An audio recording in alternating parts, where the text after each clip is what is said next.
Hi student, good morning. चलिए आज हम कक्षा 9वीं के प्रश्नावली 1.1 के बारे में विस्तृत चर्चा करने वाले हैं।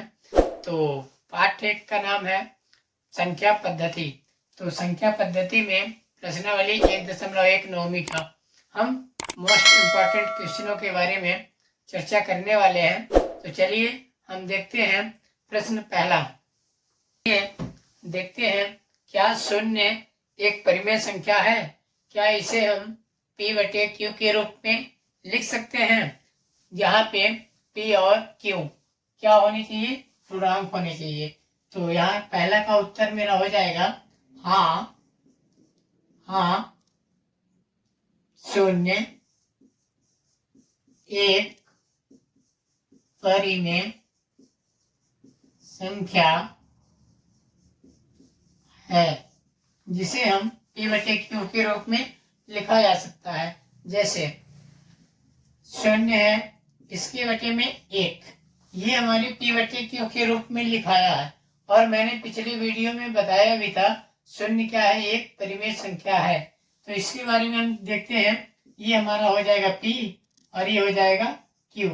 तो परिमेय संख्या हमारी कहती है कि ऐसी संख्या जिसे हम P/Q के रूप में लिखे जा सकते हैं, लेकिन Q के बराबर नहीं होना चाहिए, 0। यानी जो हमारा हर होगा वो कभी भी 0 नहीं होगा, अंश कुछ भी हो चल जाएगा। तो इस पे देखते हैं हम P/Q के रूप में लिखा जा सकता है।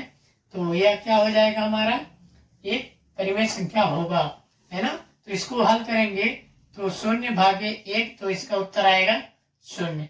ये डिवाइड है, इसीलिए ये हमारी क्या है, परिमेय संख्या। तो ये हमारी हो जाएगी हाँ, 0 एक परिमेय संख्या है। दूसरे क्वेश्चन की बात करें तो परिमेय संख्याएं को निकालना। तो परिमेय संख्याएं कैसे निकालेंगे, चलिए उस पर चर्चा करते हैं। तो 3 और 4 के बीच, क्वेश्चन नंबर दूसरा, 3 और 4 के बीच परिमेय संख्या ज्ञात करना। चलिए देखते हैं कैसे संख्याओं को ज्ञात करते हैं।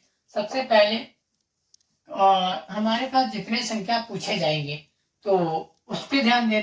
दूसरा क्वेश्चन में पूछा गया है कि 6 परिमेय संख्याएं निकालना। कितने? 6 परिमेय संख्या निकालना। तो जो भी हमारे परिमेय संख्या पूछा जाएगा उस पे देखना है। कितना पूछा गया बच्चों यहाँ पे? 6। तो हम कहेंगे परिमेय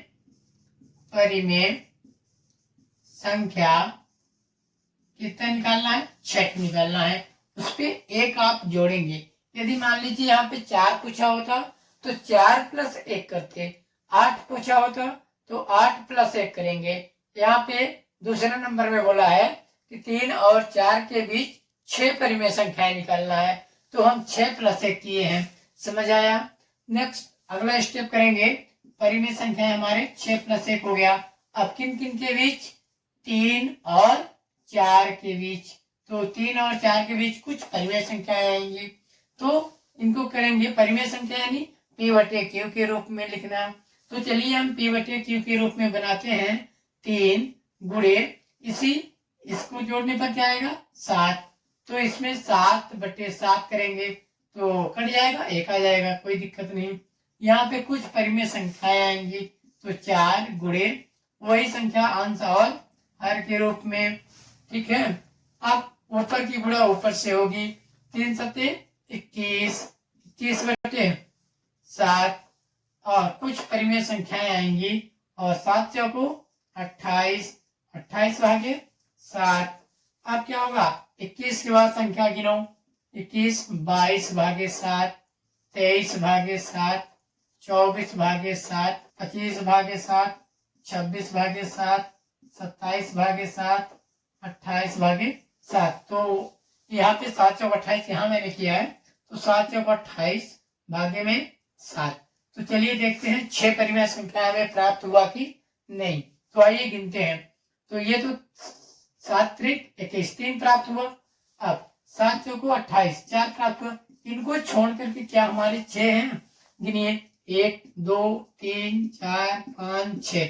तो हमारे 3 और 4 के बीच कौन कौन से परिमेय संख्या आएंगी?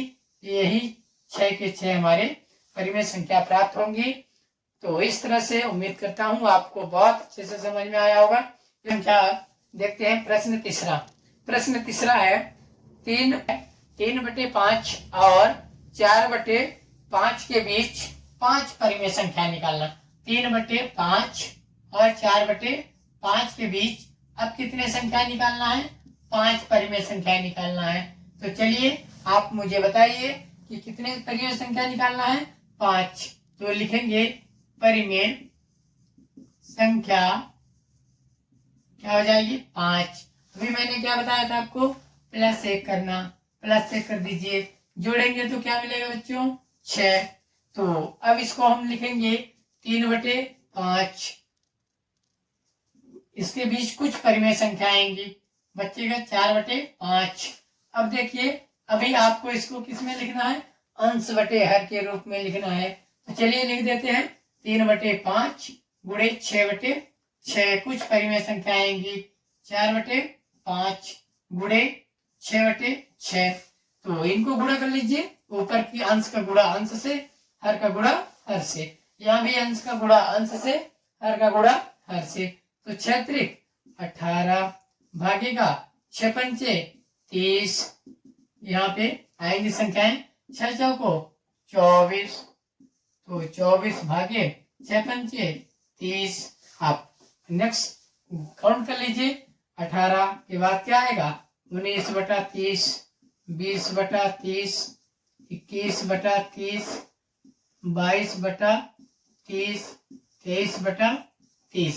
तो ये हमारे काउंट करिए तो क्या हो जाएंगे? 5 ठो। कितने निकालना था? 5 ठो। 1 2 3 4 5। तो यही हमारा फाइनल आंसर होगा। इस तरह से हम इसको प्रूव कर सकते हैं। तो चलिए नेक्स्ट हमारा सत्य असत्य के रूप में दिया गया है, तो उसको हम सॉल्व करते हैं। क्या होगा? प्रत्येक प्राकृत संख्या पूर्ण संख्या है। तो आप इसको सिद्ध करेंगे। तो प्रत्येक प्राकृतिक संख्या क्या पूर्ण संख्या है? तो मैं जाकर के सारी की सारी संख्याओं के बारे में जानकारी ले सकते हैं। पिछले वीडियो में मैंने डिस्क्राइब किया है। तो आप यहाँ पे लिखेंगे प्राकृतिक संख्या। तो क्या बोलेंगे? प्राकृत संख्या क्या होते हैं? 1 2 3 4 अनंत तक होते हैं। और क्या होते हैं? पूर्ण संख्या। तो लिखिए पूर्ण संख्या क्या है? 0 1 2 3 4 5, ये भी अनंत तक। तो क्या प्रत्येक प्राकृतिक संख्या पूर्ण होंगे? तो चलिए प्रत्येक प्राकृतिक संख्या ये सबके सब क्या इसमें देखने को मिल रहे हैं? बिल्कुल मिल रहे हैं। यह सत्य है। यह क्या है बच्चों? सत्य है। तो प्रत्येक प्राकृतिक संख्या एक पूर्ण संख्या होता है। चलिए दूसरा नंबर देखते हैं। क्या लिखा है? प्रत्येक पूर्णांक क्या एक पूर्ण संख्या होती है? तो यहाँ पे लिखेंगे दूसरा नंबर ऑब्जेक्टिव है प्रत्येक पूर्णांक क्या पूर्ण संख्या होती है? तो लिखिए पूर्णांक संख्या। पूर्णांक क्या होता है? माइनस अनंत से कहा जाएगा? -4 -3 -2। ये सारी संख्याएं हमारी क्या करेंगी? -1 0 1 2 3 4, ये भी अनंत तक। ये क्या कहलाएंगे? हमें पूर्णांक संख्या। तो पूर्ण संख्या होती है तो पूर्ण संख्या को लिखिए पूर्ण संख्या। तो आप चेक करिए पूर्ण संख्या का 0 1 2 3 4। तो बताइए क्या प्रत्येक पूर्णांक संख्या पूर्ण संख्या होती है? सभी के सभी पूर्णांक क्या पूर्ण होती हैं? कहेंगे नहीं। केवल धनात्मक वाली संख्या ही, धनात्मक पूर्णांक ही पूर्ण होती है। ऋणात्मक वाली कहाँ है इसमें? ये नहीं है। पूरी की पूरी संख्या पूर्ण में नहीं प्राप्त होंगी। यह हमारा असत्य है। लिखेंगे यह असत्य है। क्या है? असत्य है। ठीक है। तो अब देखेंगे प्रत्येक परिमेय संख्या एक पूर्ण संख्या होती है। तीसरा नंबर लिखा है प्रत्येक परिमेय संख्या एक पूर्ण संख्या होती है। प्रत्येक परिमेय संख्या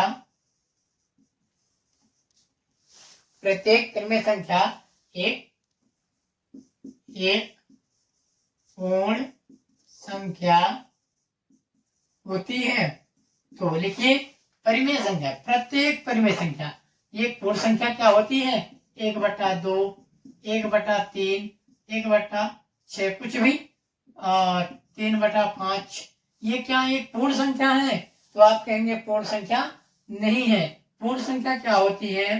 तो बच्चों पूर्ण संख्या 0, 1, 2, 3, इन्हें हम पूर्ण नहीं बना सकते हैं, इन्हें हम पूर्ण नहीं बना सकते हैं। तो ये हमारा क्या हो जाएगा बच्चों? असत्य हो जाएगा, असत्य। तो इस तरह से आपका ये अध्याय रहा प्रश्नावली 1.1।